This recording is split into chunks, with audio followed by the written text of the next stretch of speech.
On November 1st, 1955, the Vietnam War began. This conflict would last 19 years, 5 months and 29 days, finally ending on April 30th, 1975 with the fall of Saigon. During this dark era, many episodes unfolded with truths and lies, heroes and villains, soldiers, military vehicles, aircraft, and especially military engineering, with a spotlight on the OV-1 Mohawk.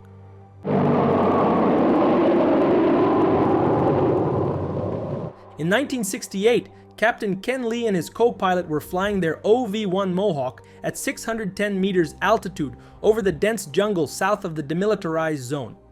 Suddenly, Lee felt a series of impacts on the rear of the aircraft. He ordered his colleague to head south and began a right turn to escape the anti-aircraft batteries positioned in the valley. With the plane fully loaded, they had only 315 kilometers per hour, while Lee checked the right side of the Mohawk to ensure the maneuver was safe. At that moment, a short-nosed jet fighter sped past them, overtaking the slow-flying Mohawks and turning to re-engage. For a moment, Lee thought he was seeing one of the Australian CA-27 Sabres based at Yubon. But then he saw the red star on the tail of the aircraft and heard his co-pilot shout that a MiG was chasing them. Within seconds, Ken Lee was about to become one of the most unlikely and least recognized pilots to shoot down a MiG during the Vietnam War. Why unlikely? Because it was a showdown between David and Goliath, and this airplane was never designed to fight a MiG, yet it did. How did they accomplish this? How did this twin-engine aircraft, built for light ground attack missions, manage to outperform such a powerful jet fighter? Today we tell the full story of OV-1 Mohawk, the unlikely hunter. During the OV-1 Mohawk's development in the late 1950s and early 1960s, the world was deeply divided by Cold War tensions. The planet was polarized between the capitalist bloc led by the United States and the communist bloc under the Soviet Union. These conflicts fueled regional wars worldwide, triggered an arms race, and drove major technological advancements, shaping the global landscape. The arms race included more advanced nuclear weapons, intercontinental ballistic missiles, and strategic bombers. A revolution in tactics, including mobile warfare, led to the development of helicopters and aircraft designed for reconnaissance and support in localized conflicts. In Southeast Asia, Vietnam became a flashpoint. With the country divided into a communist north and US-backed south, this division eventually sparked the Vietnam War. At the same time, aviation technology advanced rapidly. Jet fighters like the F-86 Sabre and the MiG-15 became standard, replacing piston-engine aircraft. Breakthrough technologies such as side-looking airborne radar, SLAR, infrared cameras, and advanced communications transformed reconnaissance aircraft, setting the stage for today's star, which also benefited from the introduction of Martin Baker ejection seats for crew safety. Tests were underway worldwide, including at Fort Benning, Georgia, forming the doctrine of air mobile warfare, later used in Vietnam with helicopters like the Bell UH-1 Huey. The demonstrated need for detailed aerial reconnaissance, seen in both the Korean and Vietnam Wars, highlighted the importance of an aircraft that combined toughness, cutting-edge technology, and versatility. Thus, the development of the OV-1 Mohawk took place amidst major geopolitical shifts, rapid technological progress, and strategic innovations that defined this crucial era. The idea. Developing the OV-1 Mohawk was a complex affair filled with political disputes, especially given that it was a modest, utilitarian aircraft. At the end of 1954, the US Army issued a request for a high-performance aircraft for observation, artillery marking, and general use. From the start, the specifications called for a multi-role aircraft, since the Marine Corps also needed a replacement for the Cessna OE-1, making a single design that served both branches viable. 6 companies submitted proposals. After reviewing them, in March 1956, the Army formalized its specifications and sent them to the Department of Defense, triggering inter-service rivalry. The newly independent Air Force, jealous of its autonomy, pressured the Department of Defense to restrict the Army's use of fixed-wing aircraft, ostensibly to avoid duplication of acquisitions. While this bureaucratic tug-of-war progressed, the Army's proposal moved forward. Based on a Department of Defense study, Secretary Charles Wilson imposed a 2,270 kilogram weight limit for Army aircraft. For context, The last Army Air Corps fighter meeting that weight limit was the P-26 in replica form from 1932 to service in 1933. The Army requested 2 exceptions, one for the DHC-4 Caribou and another for the observation aircraft. Both were granted in June 1956. That same month, the Army issued a new spec, a twin turboprop, 2-seat aircraft capable of operating from unprepared strips in any weather. The Marine Corps insisted it needed carrier-capable performance for escort carriers, and that requirement was added. In March 1957, Grumman Aircraft, nicknamed Grumman Iron Works for decades of naval aircraft building, was chosen as primary contractor for what became the G-134 program. Tensions flared. The Marines wanted an ultra-rugged observation and light strike plane. The Army envisioned a sensor-laden platform with radar, infrared sensors, and high-power radios to locate heavy artillery, including nuclear-capable 203mm guns and short-range missile batteries. Although weapons weren't essential, the aircraft was designed with weapon pylons. The Air Force hated the concept and indignantly complained to the Department of Defense, even demanding Grumman stop marketing it as an attack-capable plane. With 4 service branches involved, decision-making slowed to a crawl. In September 1957, the Marines withdrew, choosing to invest in tanker aircraft for carrier aviation. The Army took full control of the project and continued development alone, bringing it to life. The prototype of the G-134, later designated Y-1F, was a small mid-wing monoplane powered by 2 Lycoming T-53 turboprop engines, each producing 960 horsepower, driving 3-blade Hamilton standard propellers. Its most distinctive feature was the cockpit, which featured wide windows offering the pilot and observer an unobstructed view of the ground. The front windows were made of flat, bullet-resistant glass panels, 2.5 centimeters thick, and had windshield wipers on each side. The side windows hinged upward, allowing the crew to enter and sit side by side in Martin Baker ejection seats with a retractable ladder, also easing access to the cockpit.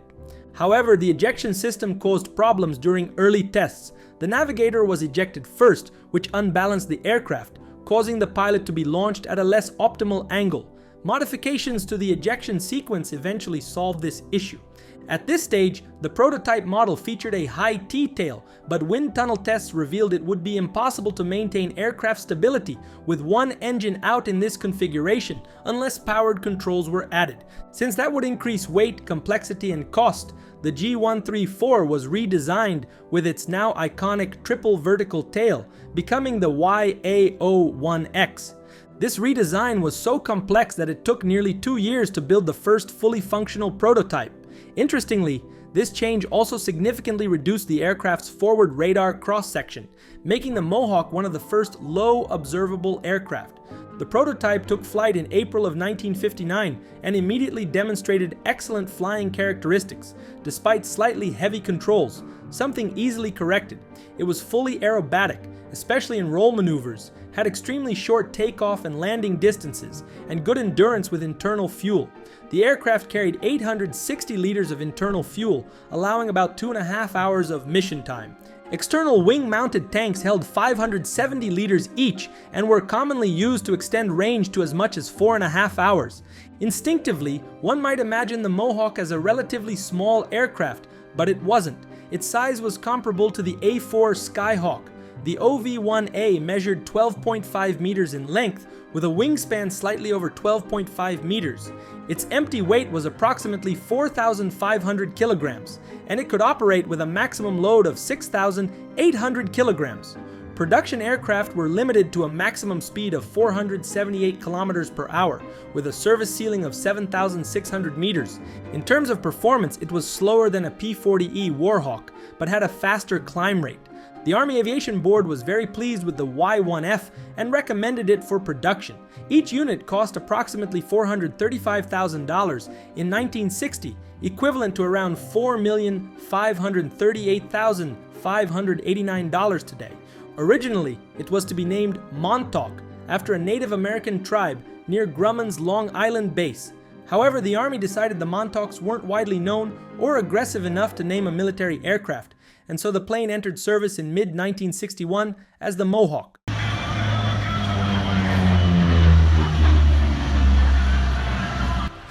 its variants. The Mohawk was the first turboprop aircraft in the US Army's inventory, replacing relatively slow observation planes that dated back to World War II. Unsurprisingly, it quickly gained a reputation as a hot aircraft, offering pilots a fun and responsive experience with a high degree of safety. In fact, it held the world record for the highest climb rate of any turboprop aircraft for a decade after entering service. Mohawks were typically deployed with a pair of pylons under the wings for carrying external fuel tanks. However, despite opposition from the Air Force, the wing structure could support up to 6 pylons. These could mount free-fall bombs, 70mm rocket pods with 7 or 19 rounds, 50 caliber gun pods, or even the large Zoom 127mm rockets. The Army sent 54 units from the initial OV-1 production batch back to Grumman for pylon installation and the addition of a Mark 20 gun sight for the pilot. These aircraft became known as the J-1A, distinguishing them from unarmed Mohawks. The Mohawk excelled as a close air support platform thanks to its ability to execute tight turns, excellent visibility, and its relatively slow and stable weapons delivery, allowing for highly accurate strikes.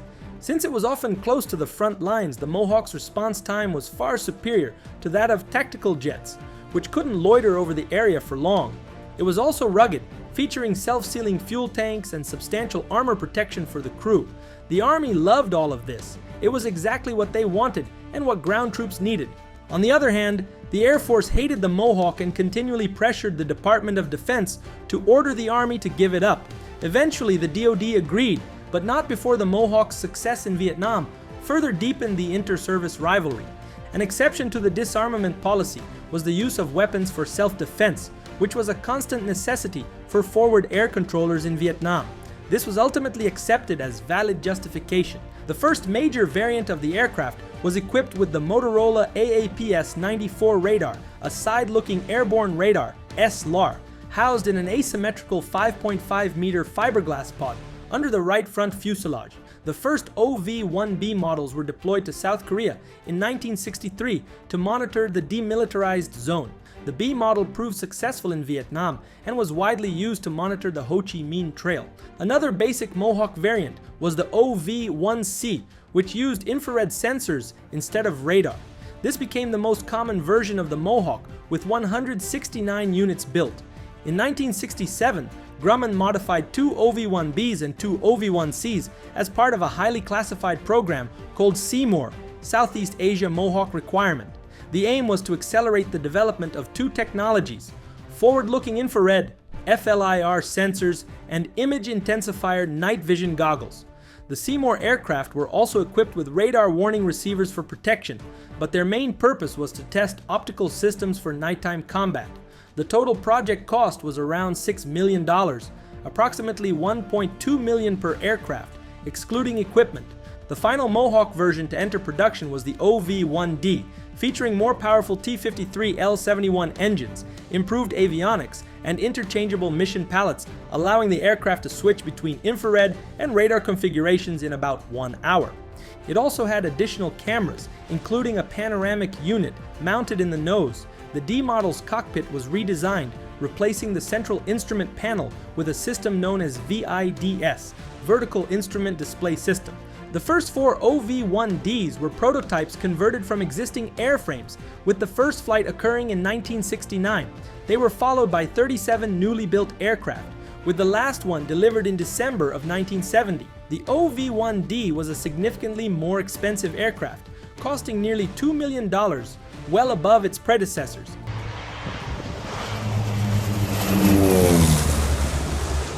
Finally, in Vietnam. The first Mohawk unit was deployed to Nha Trang in September 1962 to provide air support to the Republic of Vietnam forces. As a foretaste of what was to come, the rules of engagement were extremely restrictive. The aircraft could only carry gun pods for self-defense, and the observer had to be Vietnamese. Still, its performance was highly successful, mainly due to the intelligence gathered on enemy troop movements and positions. Even gun pods sparked objections from the Air Force. The Army wanted to take it further, arming Mohawks with rockets, bombs, and napalm to disrupt enemy formations behind the front lines. Eventually, rockets were regularly used, and by the summer of 1965, there were 30 Mohawks in the region, representing every major variant. In the Battle of Ia Drang, Mohawks played a vital role in visual reconnaissance and artillery coordination. In August of that year, aircraft equipped with SLAR radar identified infiltration points for the Marines during Operation Starlight. With the introduction of the Ho Chi Minh Trail, the B and C Mohawk models became especially valued for these missions, locating targets so C-130 aircraft could drop flares and illuminate the area. These missions were particularly dangerous, as detection exposed the Mohawk to ground fire.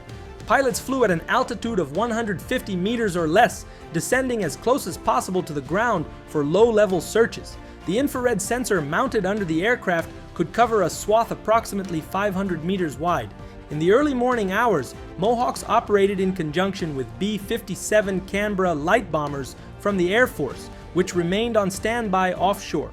As soon as Mohawks detected targets, they transmitted coordinates to the B-57s via a special tactical frequency, and the bombers carried out blind strikes. During these missions, Mohawk pilots handled the full suite of FM, VHF, and UHF radios, while the observer monitored targets below. Compared to helicopters, Mohawks were quiet, fast, and rugged crews repeatedly proved their value. The North Vietnamese nicknamed them Whispering Death, because the aircraft often approached too silently to be detected, and their strikes were as precise as they were unexpected, with Mohawks flying deep into North Vietnam territory. During this period, only one Mohawk was downed by an SA-2 guideline missile in 1966, though details are scarce. Some sources indicate a Mohawk was shot down by a MiG-17 crossing the border in 1969, but no further details exist, and North Vietnam's Air Force did not claim an OV-1 that year. Overall, accurate US Army fixed-wing loss records in Southeast Asia are hard to obtain.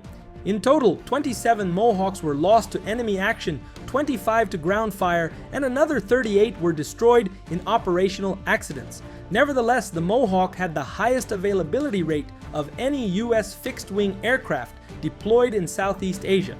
They were in constant use and cheap to operate, about $200 per flight hour, roughly 30% of the cost of an F-4 Phantom, and comparable to the efficient Northrop Freedom fighter. They were also considerably more advanced than Sonic planes like the F-5A.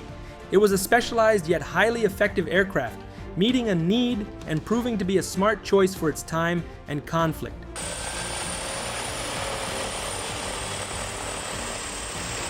The unlikely kill and legacy. Self-defense proved crucial in February 1968 when Ken Lee's Mohawk was armed with 2 TAR 50 caliber gun pods and 2 rocket pods. During an engagement, a MiG pilot made a fatal mistake by climbing directly into the Mohawk's flight path. Lee seized the opportunity, unleashing his armament: 50 caliber rounds at point-blank range and 38 rockets, employing basic Kentucky windage due to a lack of air-to-air targeting optics.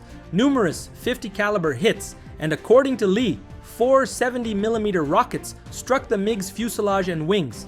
The MiG's engine burst into flames as both aircraft entered a low cloud layer. Lee lost sight of the MiG for 5 seconds before visual reacquisition. The MiG was flying low, nose down, engulfed in orange flames, and banked toward a valley in the Ashau region. Lee knew the MiG would not escape without crashing, though he did not see the impact. When the 2 Mohawks returned to Phu Bai Air Base, Lee's aircraft displayed multiple 23mm cannon holes. He had expended all rockets and nearly all 5th caliber ammunition. Although uncertainties remained, little doubt existed that Lee had shot down the MiG. To avoid an inter-service dispute with the Air Force over a US Army aircraft achieving an aerial combat kill, the Army chose to keep the incident low profile. Lee and his wingman were instructed to remain silent. Official confirmation arrived months later when Lee met with Colonels Robin Olds and Chappie James at Ubon Air Base in Thailand.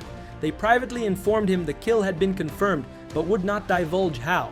All the Army told Lee was, "Don't tell anyone," even if asked. This remains one of the most unusual confirmed MiG kills of the Vietnam War, though not the only one.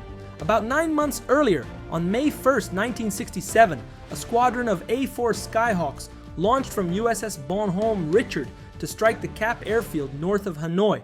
One pilot, Lieutenant Commander Theodore Schwartz, avoided 2 MiG-17s via a high barrel roll and fired a salvo of Zuni rockets. One struck a MiG-17, igniting it in a fireball. Although Mohawks initially appear as easy low and slow targets, engaging a MiG-17 is surprisingly difficult. The MiG's radar with gunsight systems would struggle to lock onto a Mohawk due to ground clutter, forcing the pilot to attack visually without computer assistance. The Mohawk remained in service until the early 1990s. During the Cold War, it played a strategic role in monitoring troop movement in Eastern Europe between NATO and Warsaw Pact borders. Its missions provided critical intelligence for Western security. The OV-1 Mohawk served in the Gulf War of 1991, conducting reconnaissance in Iraq and Kuwait.